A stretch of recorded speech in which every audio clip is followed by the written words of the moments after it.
Today, we're exploring whether picking a niche is a smart strategy or a trap. Now, you might be asking, Sarah, why do you care so much? Well, because this actually happened to me. This is my most viral video with 8 million views. At the time, my niche was all things ballet. But then I got injured, I quit ballet, and my life changed completely. When I started posting non-dance content, my views just plummeted. Even today, years later, if I post anything that's ballet related, my views instantly skyrocket. So yeah, I have felt pressure to stick with what works, even if it doesn't really feel like me anymore. Since no one really talks about what happens after the growth, I talked to 2 creators, Kim Haig and Kayla King, who both have a very specific niche, so we can actually have this conversation and you can make an informed decision on whether a niche is right for you.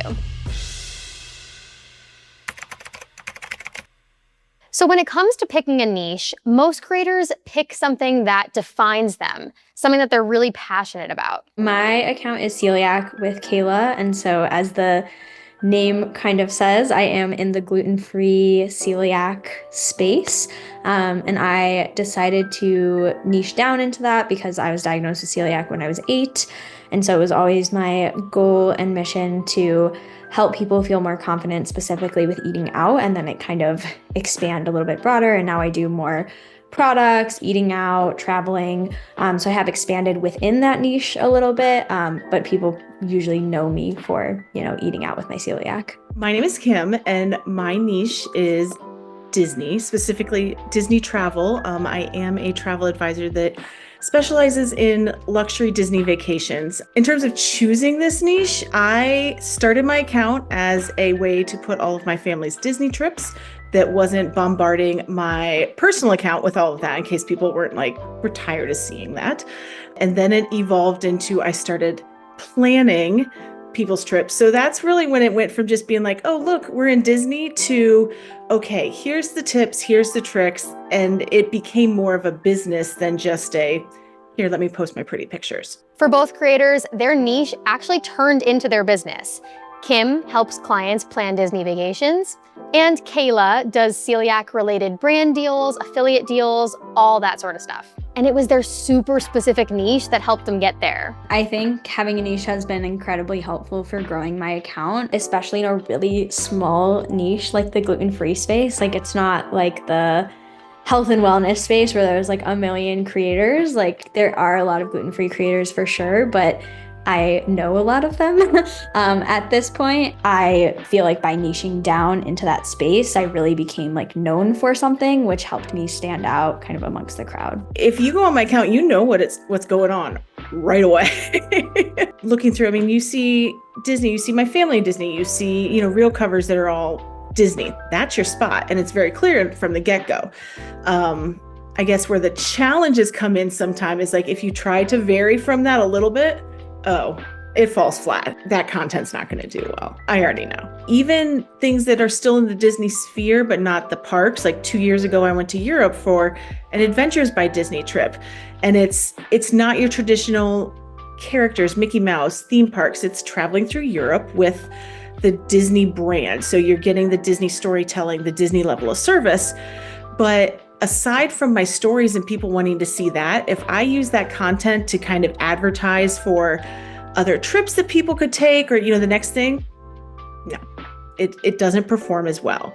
Do I still put it out there? Sure. It's still, if someone's looking for it, and wants to find it, but, even the edges of the niche sometimes just don't perform as well and fall flat.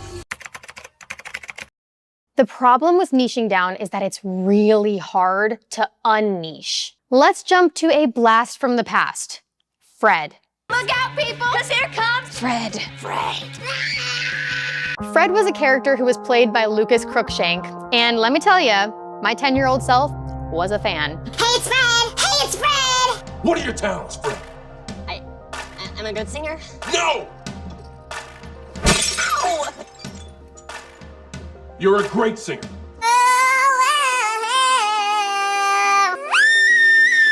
Naturally, as Lucas grew up, he wanted to pivot. He didn't want to be Fred anymore. So he started his own channel, he started making videos, and hey, he still makes videos today that perform pretty well. But Lucas never really got the same type of views that Fred got.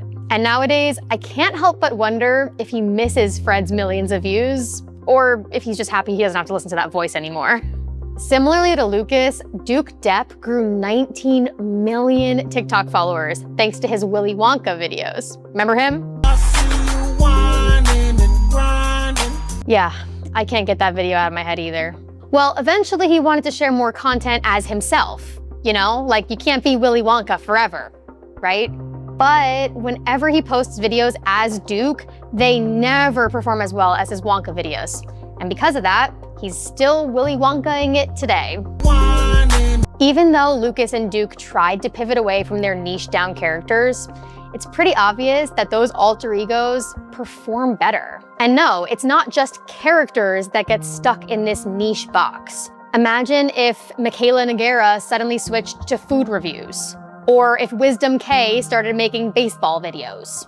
These might feel like extreme cases, but they still prove a point. When your audience knows you for one thing, it can be extremely difficult to convince them to watch other types of content from you. It's why so many creators, like myself, have felt stuck or burnt out or just scared to post anything different.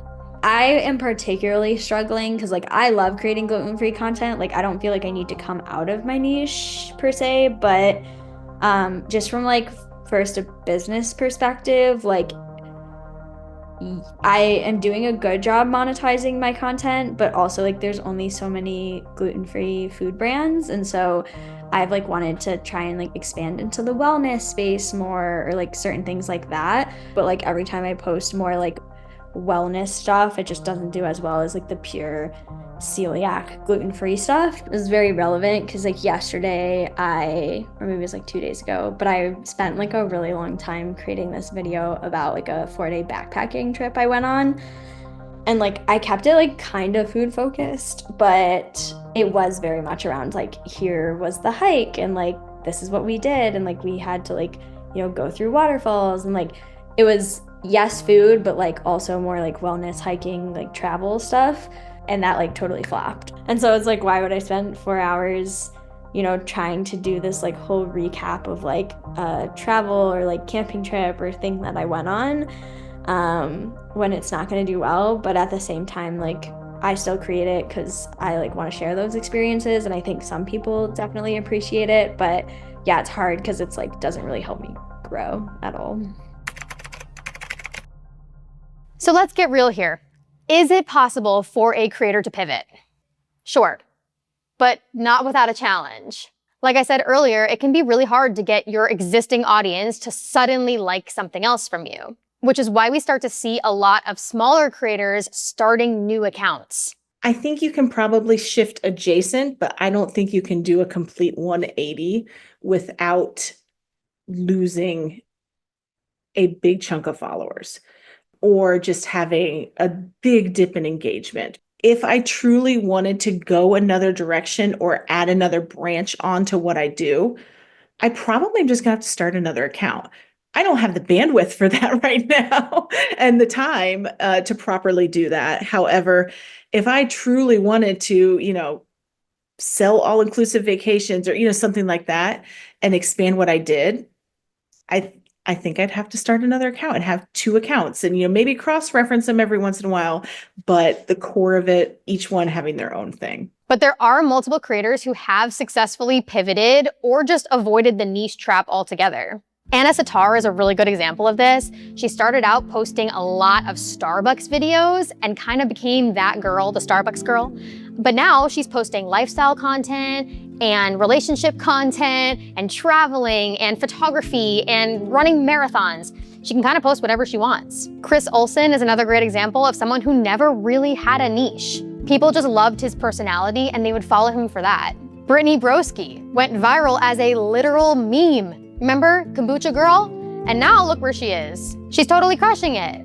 These creators pulled it off by focusing on personality-based content, where the audience wants to follow them rather than just the topics that they're posting about. If people originally followed you just because they like liked you and your personality, like, I think that's a situation where it's probably more likely that you can like expand out into other things and have people stay because they didn't follow you for any one particular thing. They followed you like for you and your personality. The only issue is that this can be really, really hard to do. But by working hard and building yourself a very strong personal brand, it's totally possible.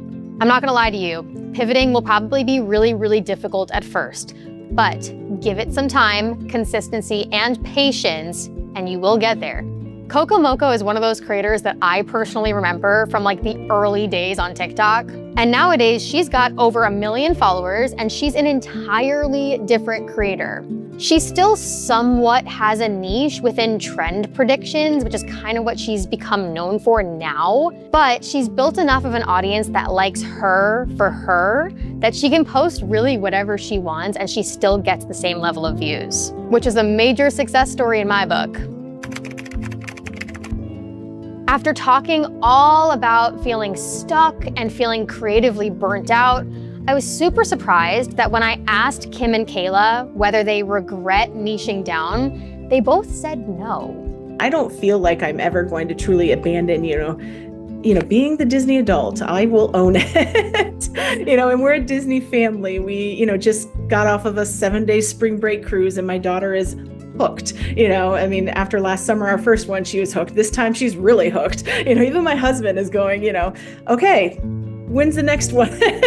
It's honestly been in like the last 6 months that I've just realized, I'm like, what am I doing here? What am I doing trying to, remake the wheel and do everything as like square peg, round hole. This is me. This is what I'm good at. This is what I excel at and what I'm known for. So let's do it.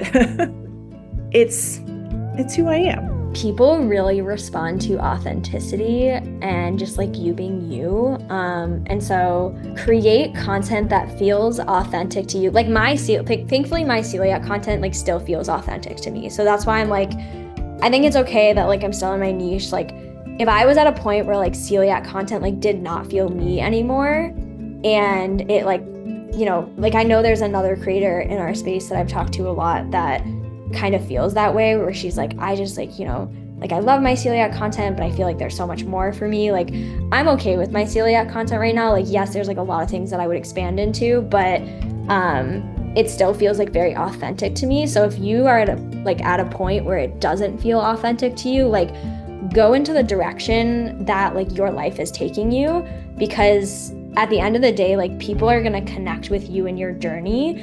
And so like talk about that, like talk about how you like don't feel like in your body anymore with this content, and like talk about that struggle and like let that journey kind of like take you to what's next. Because I feel like that's the best thing that you could do as a creator, is just like be open and share that journey and experience of like where you're going and where you're taking your content, because that's like what people will connect with. So if you're watching this and you feel a little bit trapped in your niche, just know that you're not alone. As someone who has totally gone through this myself, it's really frustrating to create really good content that no one's really gonna see because it's not what they expect from you. You just gotta keep showing up. And eventually, the audience will come who wants to follow you for you, not just your niche.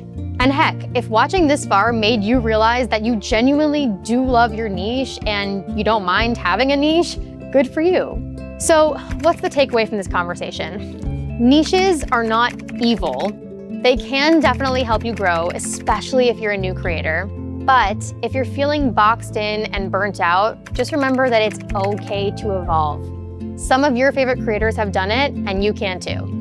Thank you so much for watching this video, and let me know in the comments, do you have a niche or are you trying to grow without one? And I'll see you in the next video. Bye!